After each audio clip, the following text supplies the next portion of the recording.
I wanted to talk about an article in Wired magazine that I found that is just fascinating, frankly, because it was inevitable that eventually someone was going to make the argument that preferring your own children to other children is in some way just immoral.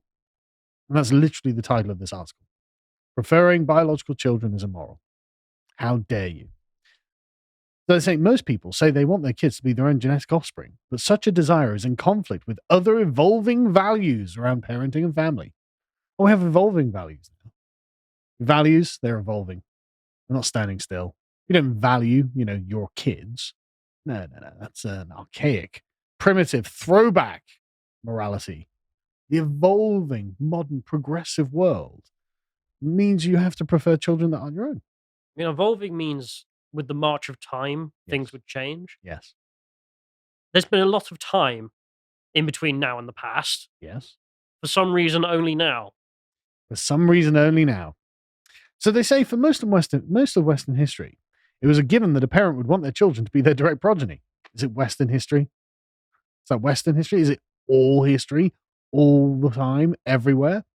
A child's biological provenance was believed to ground the parent-child relationship in a hardwired, irrevocable bond. Because it did.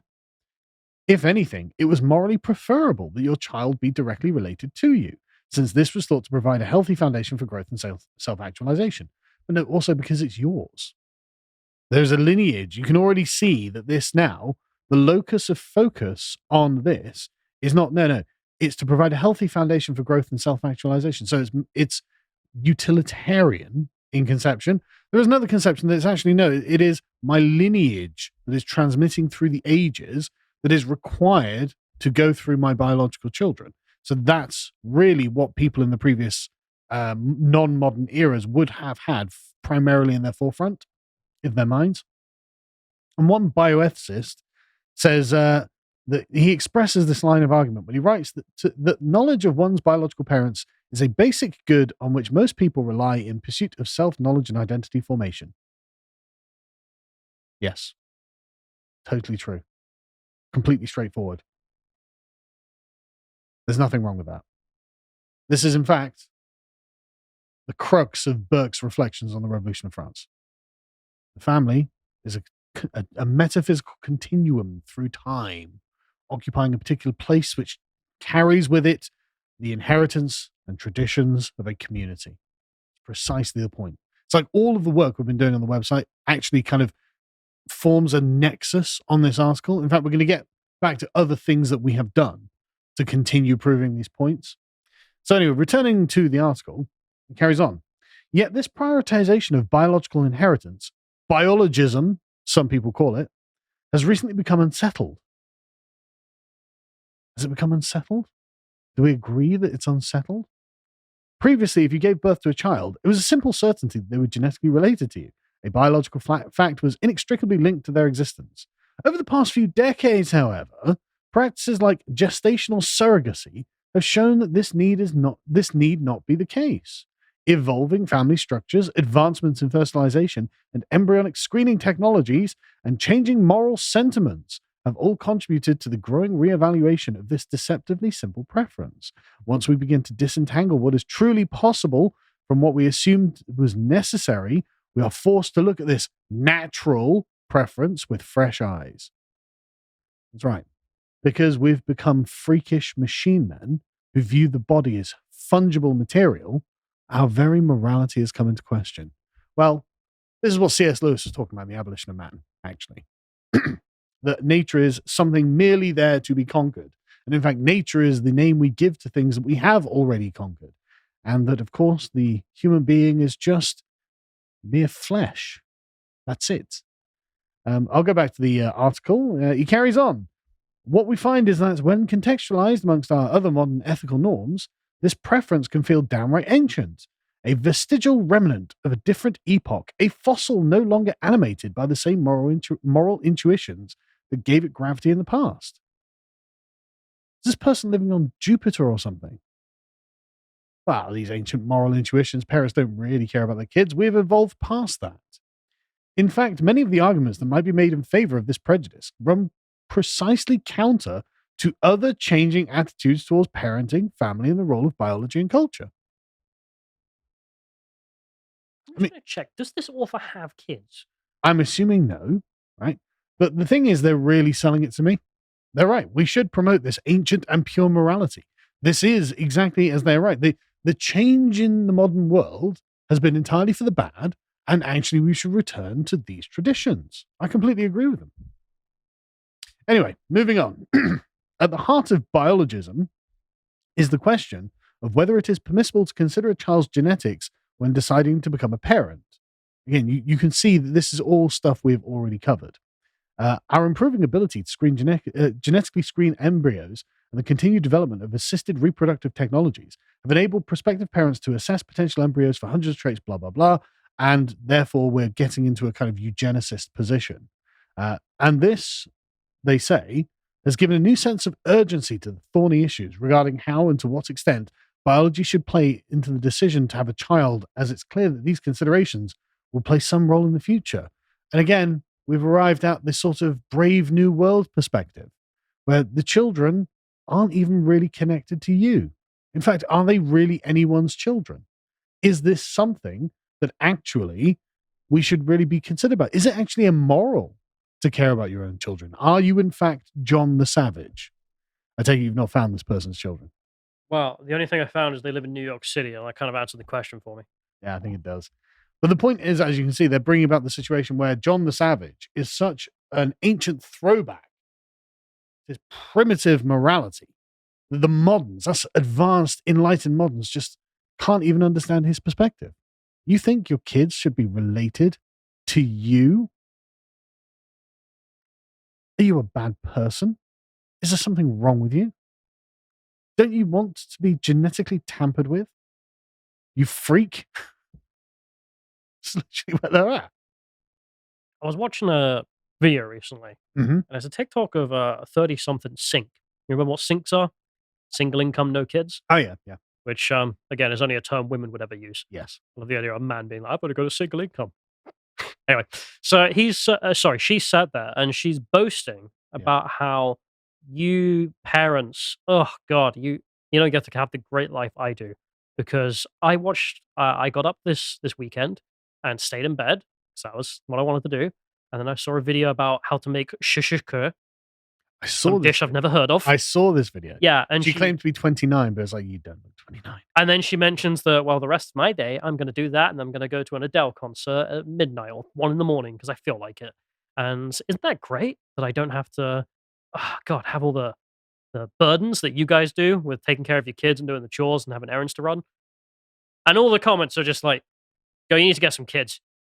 Like, your life is just awful by the sounds of it, frankly, because you're boring." Didn't she watch shows like Real Housewives and stuff like that? Yeah, like, so she watches all these shows about people who have the families. least interesting person in the world. Yeah.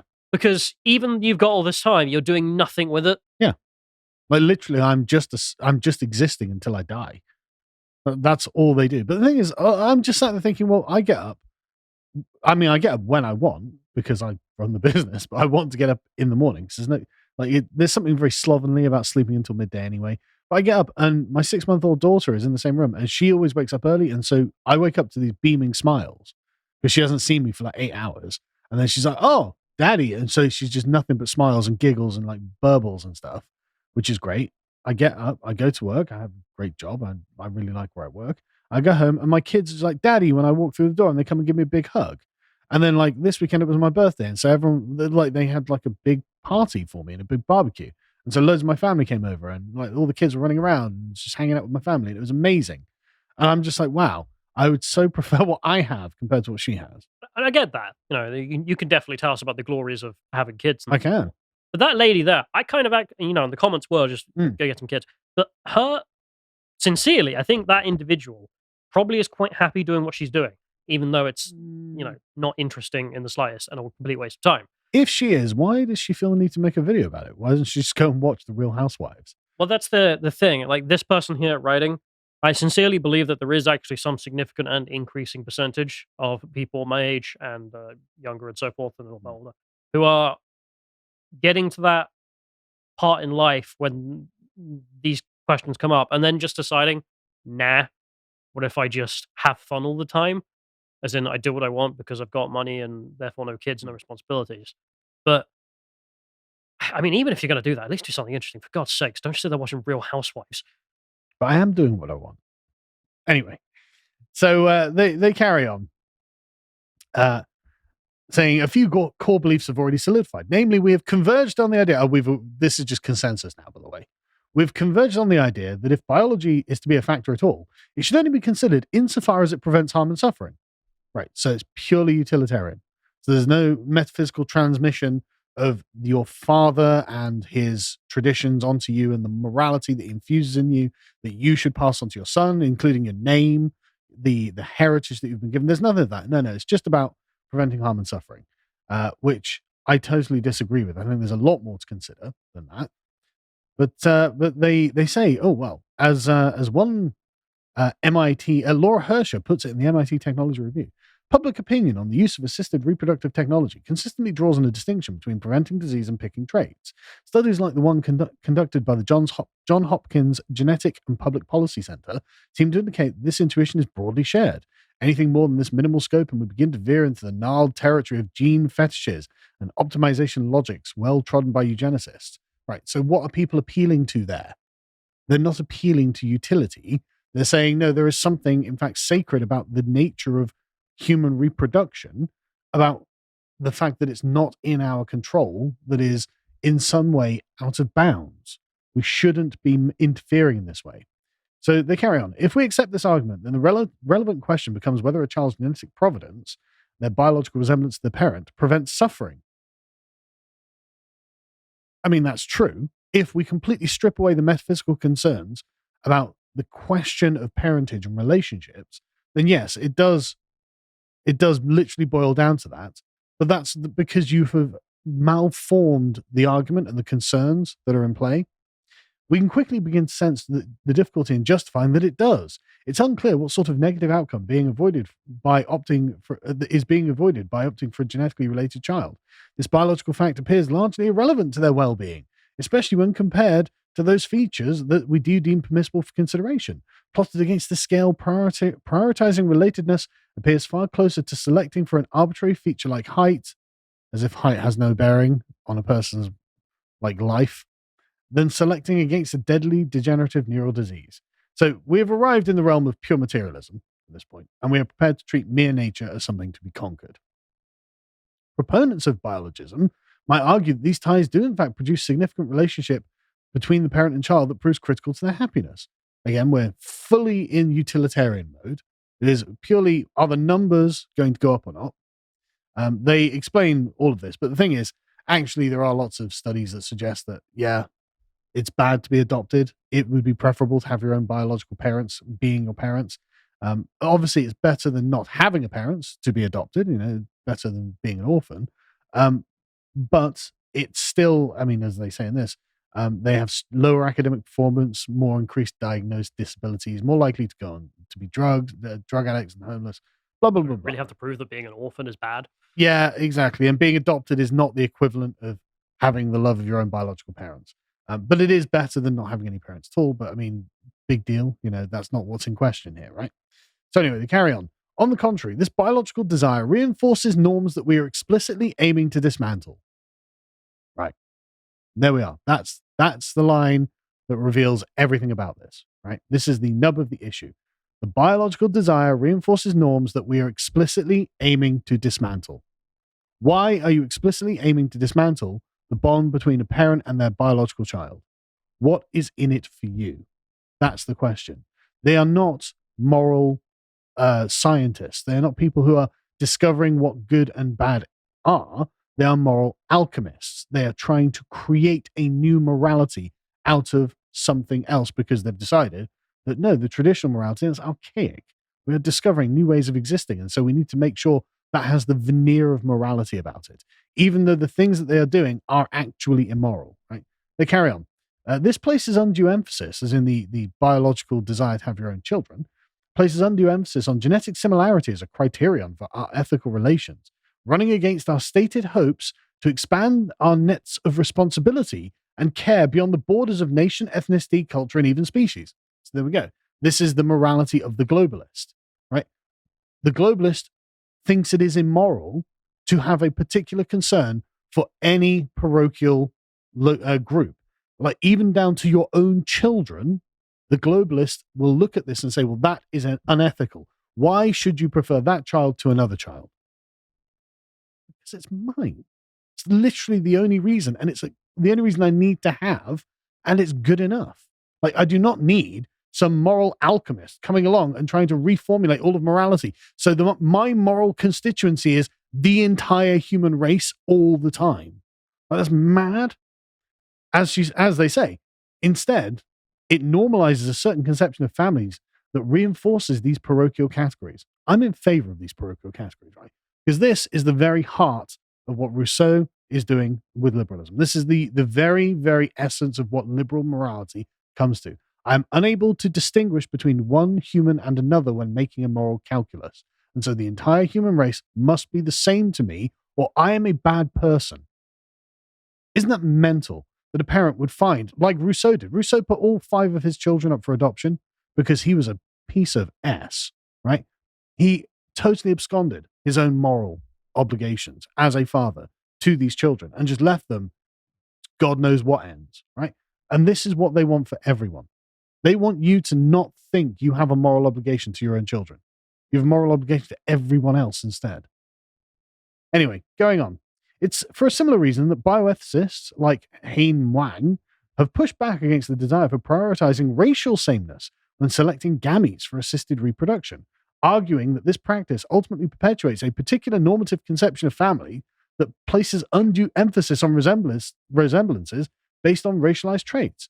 Again, the year zero nowhere man that liberalism is trying to create is coming through here. Or alternatively, you can say, well, the normative family is actually good, though, because it is. Probably why it's normative. That's actually why almost every single culture in all of human history, for the entire history of mankind, all across the world, has had a normative family structure that is based on descent. Yes. It is a good thing for a human relative to what the universe is to have that. And so what they're like is, okay, well, we need to change the universe in order to make it so that the human can be essentially decanted from a goddamn baby grower in Brave New World. It's like, I don't want this future. This is a horrific future. And the morality that underpins it is immoral itself. And they will stigmatize you as being immoral. Not having it.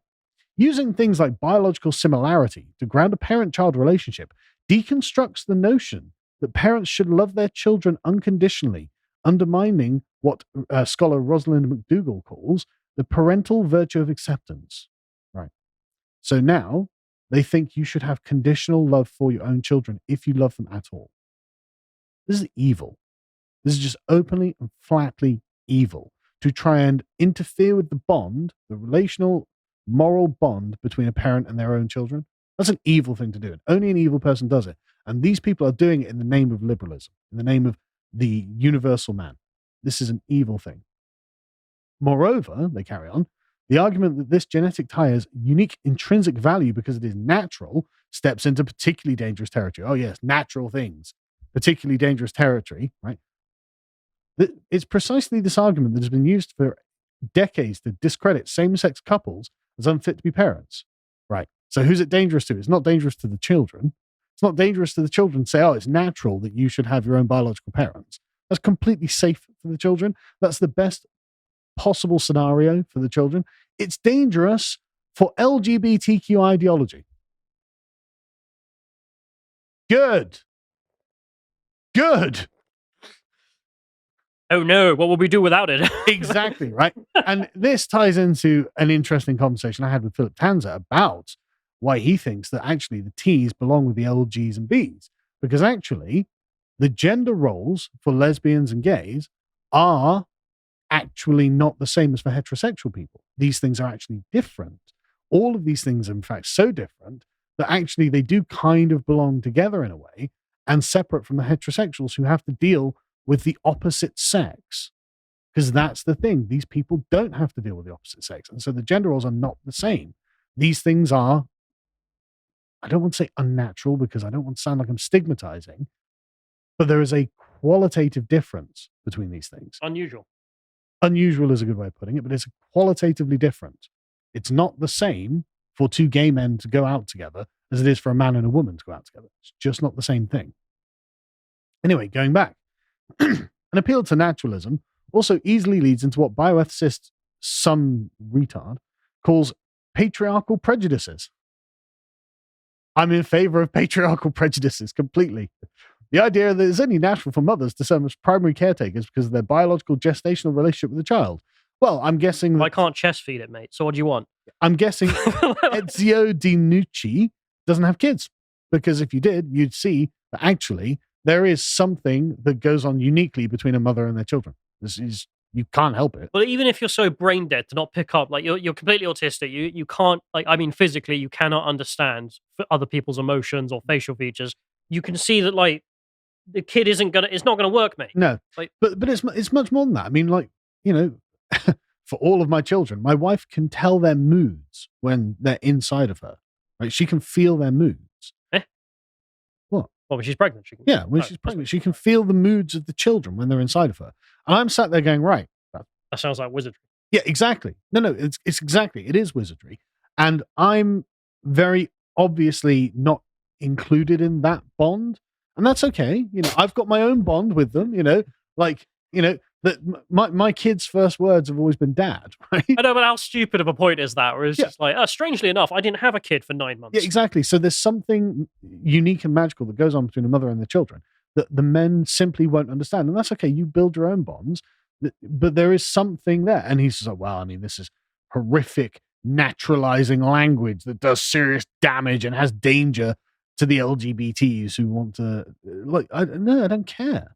I don't care. These people are not involved in this conversation. I mean, that is a great example of how those groups are completely irrelevant, really. Yeah, totally. Yeah, you're not in this conversation. Yeah. There is, you know, let's say, as he would put it, normative society doing its thing. Yeah. And then there are a bunch of freaking lunatics who have got theories. Yeah. Who want to destroy it. Yeah. And they just throw anything at normative society to just get rid of normative society because they can't stand it. You know what? It's immoral that you prefer your own children. No, because of blacks. That didn't work. Gays. Yeah. What do you want? And but this, you can see this all again. It really is the entire scheme of the comprehensive liberal to try and destroy everything about the natural world. Like, they want to reformat everything, right down to the not just the way you give birth, but the love you have for your own children. It's mad, absolutely mad. But they're completely serious and sincere about this. They genuinely believe they're doing a good thing, right? And so, carrying on with this, right? Again, it's pure evil that is being proposed. The ethnographic research of Na in the Himalayas, who do not have a social category for biological fathers. Okay, good help. Yeah. So these random foreigners I've never met, he's never met, no one is ever going to meet. And do I feel that you're accurately categorizing what they really have? No. No, I don't believe that, for a start. But anyway, right? Show me some pictures of you with the Na people, shall we? Yeah, but so you can actually prove that this is real. Even if they do, I don't care. I'm not a Na person, right? I'm an Englishman, right? I can name my father, and I want my children to be able to name their father, and so on forever, right?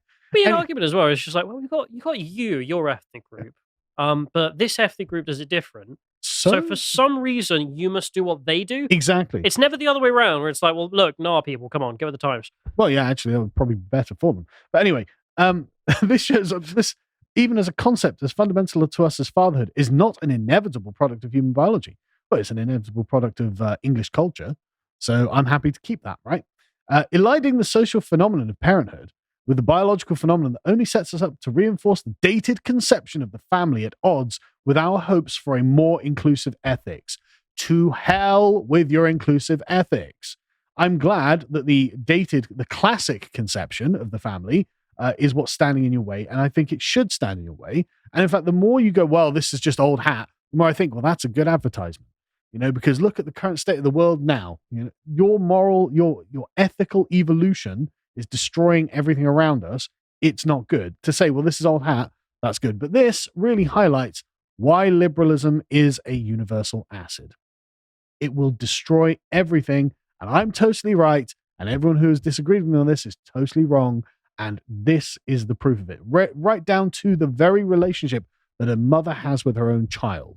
Liberalism tries to go, oh, well, it's dated conceptions of genetic parochialism that prevents you from loving the entire human race as your own. Yeah, good.